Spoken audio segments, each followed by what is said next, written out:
Welcome back to Communicology.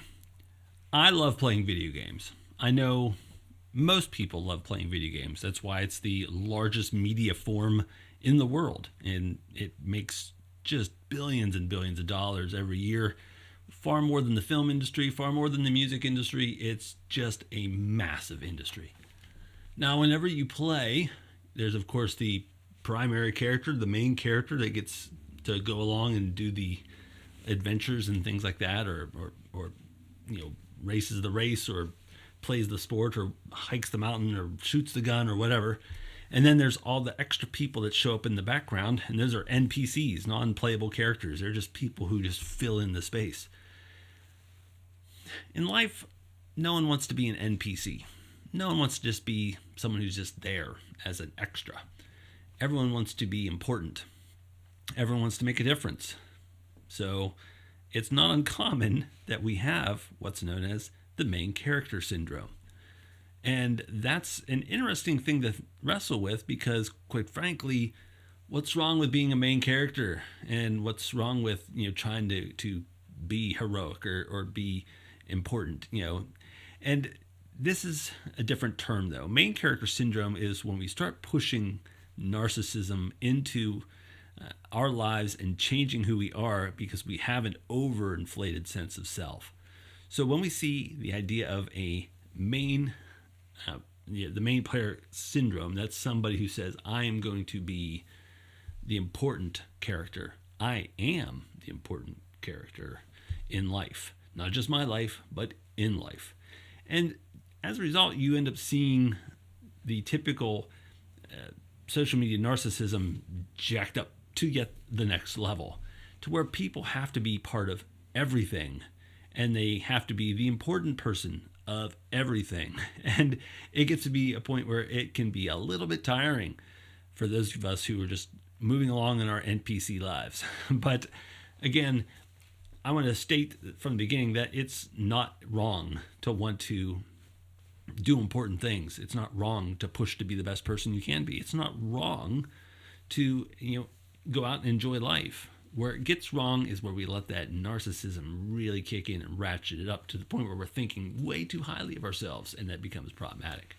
So what I want to do is talk about the idea of main character syndrome and what we can do with. So here's a quick definition. Main character syndrome is a term used to describe a mindset where individuals perceive themselves as the central character in their life story. This perspective often leads to behaviors that prioritize their own narrative over others. While it's not recognized as a mental health disorder, it can manifest in several various ways. And again, you see this problem because it's myself over others, not as co-players. So when you think of like a team sport, there are positions that are really important, but the truth of it is every position is important. I mean, the quarterback gets a lot of attention in football, but without a good center to hike the ball to him, the quarterback breaks down pretty quickly. Without a good offensive line to protect the quarterback breaks down pretty quickly. And you have all of these different pieces and parts that all come together, and they're all important, and they make life so much more enjoyable when we recognize that we are part of this great thing called humanity, that we don't need to be the main character. When you start putting yourself into the position where I need to be the main character, you start seeing this as a problem. And what we have here is a self-centered view. So instead of paying attention to all the people around me, in addition to myself, because obviously you need to pay attention to yourself to some bit, that's, self-care is, obviously important. You need to eat, you need to sleep, you need to make sure that you're taking care of yourself, bathe, and brush your teeth, all that good fun stuff, and make sure you're pursuing, good, worthy and worthwhile things. But again, if you're self-centered, you're paying attention mostly, if not completely, to yourself, not thinking of all the other people that make it possible. I mean, think of what happened at the end of a football game. A team wins, and the press comes up to the quarterback and sticks the microphone in the face and say, tell us about the game. And the quarterback goes on and says, well, as you could see, I was awesome. I carried this whole game. If it weren't for me, we would have lost. I'm really impressive. You can just imagine how much disdain people would have for that quarterback. Usually quarterbacks are very good at pushing off, like, hey, we went out there and we did a great job as a team. We did all these great things, but I can't say enough about my guys on the front line protecting me the whole game. I can't say enough for the receiving corps. Boy, they did a great job of coming down with the ball and catching and making those great catches. Our defense stepped up and they stopped the other side. So you have all of these we comments, that ends up, deflecting from that person. And that is a very good sign of healthy understanding of other people. Now, behind the scenes, the person might be saying how awesome they were. That's another problem.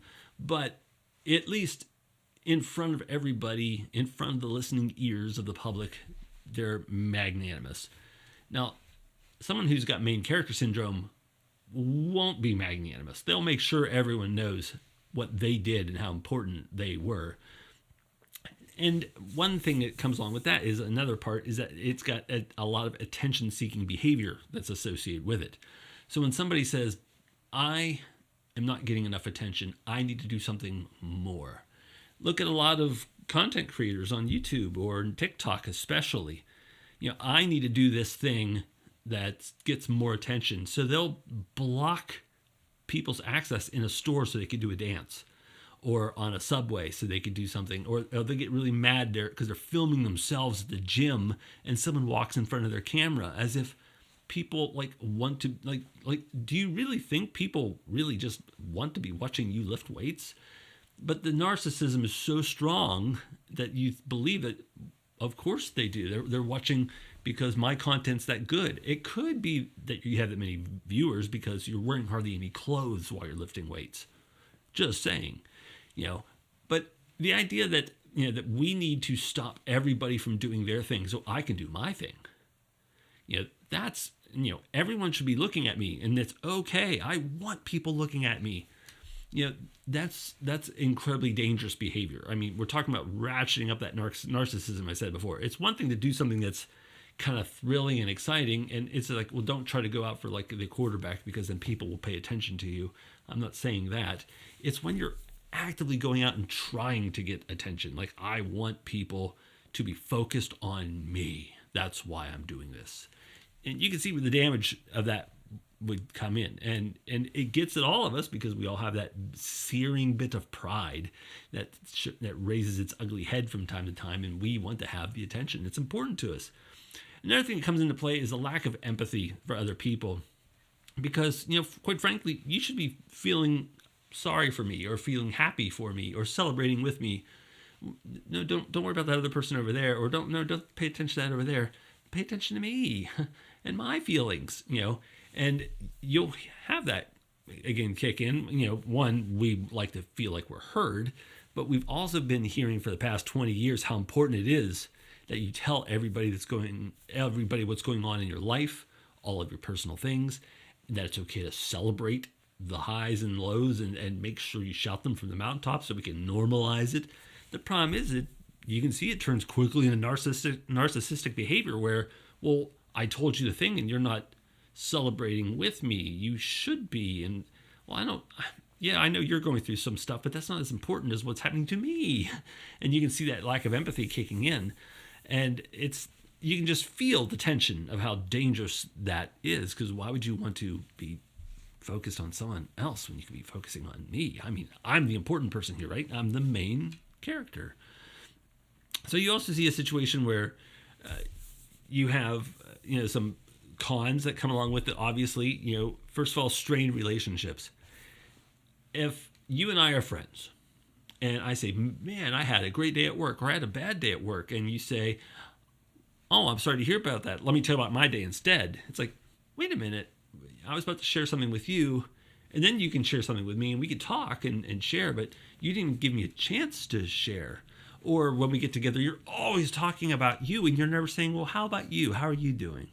You never reciprocate. And maybe you had those situations where you've had a friendship where you're the one who was always reaching out, and the other person never responded, and they were never the ones that initiated contact. That's unhealthy, and it strains relationships. It's just not fun, and no one wants to be part of that anymore. The other thing too is you struggle mightily with inauthenticity. I'd like to know who you are. If we're going to be friends, I'd like to know you, not who you're trying to be or who you're trying to curate yourself to be on social media. I want to know you. I know someone once, a colleague who, depending on where he was, he presented himself as a different person. So in this regard, in this instance, I knew him a certain way. In this regard, he talked a different way. In this regard, he talked a different way. In this regard, a different way. To this day, I still don't know who he really is because I've never got to meet him authentically. It's always showtime for whichever group he's in front of, and I just don't know. And that's a sad thing, So whenever you want to have good, lasting relationships, friendships, significant other relationships, it's good to know that other person, and it's good that they know you, and you have to be vulnerable, you have to share. But if I'm always trying to curate this kind of facade, that's something that's not exactly very useful, and it's not very helpful for people to try to understand, who we are and who we're trying to be. So here's some signs, things to look for when you're looking at the idea of main character syndrome. Whether it's you doing it, spoiler alert, you might be in some instances. And also if you have a friend who's maybe struggling with it as well, and maybe you're trying to seek ways to help. Some signs. First of all, of course, being self-centered, being self-absorbed, constantly thinking about me, myself. You're always making sure your outfit's right, that your hair is just right, that everything is just right all the time. The vast majority of people don't care. I mean, you think about you when you walk around. Are you staring at every single person that you go around, staring at them head to toe, looking at every little bit of everything about them, the way they're put together? No. You're doing your thing. Like if I go to the store and I need bread and milk, I'm buying bread and milk. I'm not going to go in there and critique every person I see and look at how they're dressed and how they've put their hair together that day. No one cares. Sorry. So if you're spending all this time doing that for yourself, it's for you, and it's for this facade you're trying to create for people. So if you see someone who's incredibly self-absorbed, that's a first sign of main character syndrome. Another thing, loving and seeking attention, maybe being overly dramatic about it. You'll see that, like, I want to be the center of attention. When you think of toddlers, little children, eventually, they show this a lot because they want attention. When you get older, you tend to be more along the lines of, I just kind of want to be left alone. But people who never grow out of this, or people who decide they want to have main character syndrome, they hop into the idea of, no, I want the attention. Give me more. I crave attention. I need attention. I need to be the center of attention. So it's not enough to pay attention to me and 5 other people. Me, just me, focus on me, right here, me. Another thing is that creating and living an alternate version of yourself, a different reality. The idea that I, am living in this curated space. And, people who study social media talks about the real life and then the virtual life. And this was normal in the early days of social media because people would act a certain way in person, but act a different way online. Well, people have gotten to the point where they act the same in both places. So who they are there is who they are here. And quite frankly, who they are on there is often more real than here, because if I have to curate myself in front of you and, but over here I feel like I don't need a filter, that's more realistic, so. But the point is that people are most likely these days the same person in both locations. And I'm not talking about the idea of, like, when at work I behave a certain way, and when I'm hanging out with my friends I hang out a different way, and that's 2 different people. That's not what I mean, because we do. The way I act at home versus the way I act at church, the way I act at school. It's not like I'm being a fraud. There's different places. It's just that, there's different areas and ways that you react. I'm not going to start watching sports during church. That's a home thing. And at work, I'm doing memos and other kind of work that I have to do. That's work. And I'm talking with people like using language of communication and scholarship. That's what I do. I don't have this I'm talking theology at church. So again, we have different places and different times for things.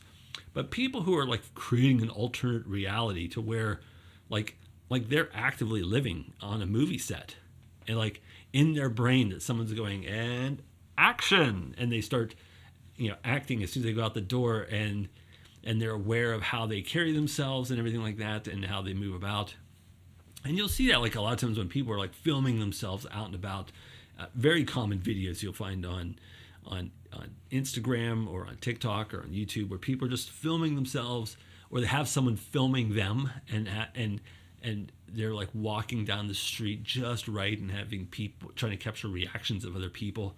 It just like, that's not real, but some people think that that's real. Like they're inventing their own celebrity, and like if they have someone filming them, then people would think that, oh, this is someone important.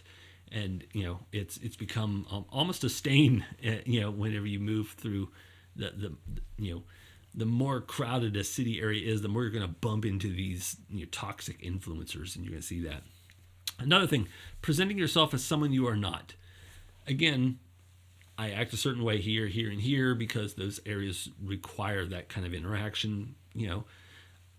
But if I'm trying to pretend I'm someone I'm not, that's different. So if you'll see a lot of times like influencers, like they'll go as far as like renting out a private jet so they can sit in it or have pictures in front of it to show like, this is my lifestyle, how I live, and they'll have a little glass of champagne or things like that. And they're not like, they're really not that at all. They're at home eating a can of chicken noodle soup. But when they're out doing these photo shoots, and then they put them on their social media, like, oh, look at me, I'm exotic, I'm rich, I'm famous, I'm fabulous. They have all of these just images that they try to do.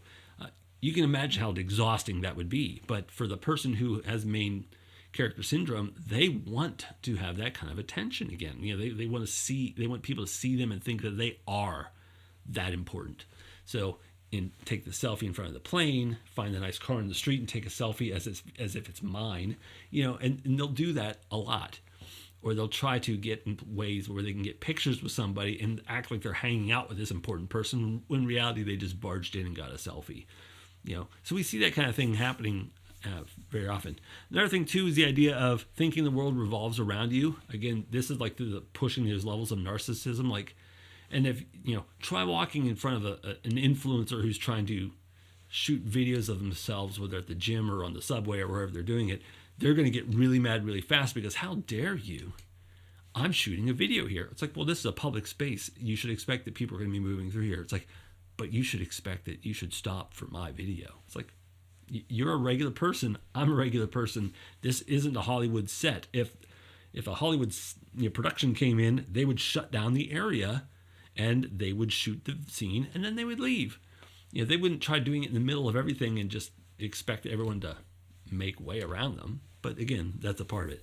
Also, expecting people to be at your beck and call. I mean, like, don't you know who I am? I mean, that's one of the great way to get people furious with you. The don't you know who I am thing. And this leads into another problem too, is that you're making your own problems. So people who just like to live peacefully and quietly, this is not a thing for you, and you won't understand this at all. But for people who, like, drama gets attention, so therefore I need to create drama. How do I create drama? Well, there's some problem that has to happen, so I'll find a way. And you'll see this also happen with influencer culture on TikTok and such, where people will barge into a situation, and then something will happen, and then they'll act offended like they're the victim. You'll see that, and it's just frustrating. But they need to do that.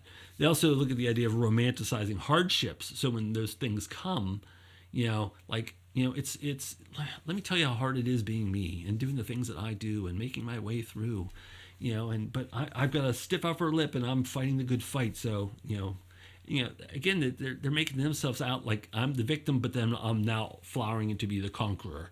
And it's like, wait a minute, did you cause this problem in the first place? And that's the problem that we have. And then finally, just again, thinking of your life as a movie and that you're the star. Like, my life is grand, it's luxurious, it's wonderful. It's got this start and it moves up to the denouement, and then we just enjoy that, this wonderful act after act after act, scene after scene after scene, with all the right people and all the right places and all the right locales and everything like that. And I've just got this wonderfully scripted life. It's like, that has to be exhausting. I mean, granted, it's fun to have exciting things. It's grand to go on trips and it's grand to enjoy things like that. But can you imagine scripting your life? I mean, I've taught script writing. It's tedious and it takes a long time and you have to get every shot right. I couldn't imagine living that way. Such is the case with main character syndrome. So maybe you don't like being the NPC, but that's okay. Go out and do some cool, fun stuff. You don't have to document everything, and you don't have to try to make it all about you. Make it about the thing. Enjoy the thing. Share the thing. But again, when you have to make it all about you, that's a clear indicator that you're stepping into that main character syndrome. Don't be that person. Enjoy life a little bit. Enjoy the thing. Maybe leave the phone at home. I know, now I'm sounding like an old man. That's okay. Thanks for tuning in. As always, please like, share, and subscribe. And if you didn't like what you heard, that's okay. Thanks for hanging out this long anyway. But we'll see you next time on Communicology.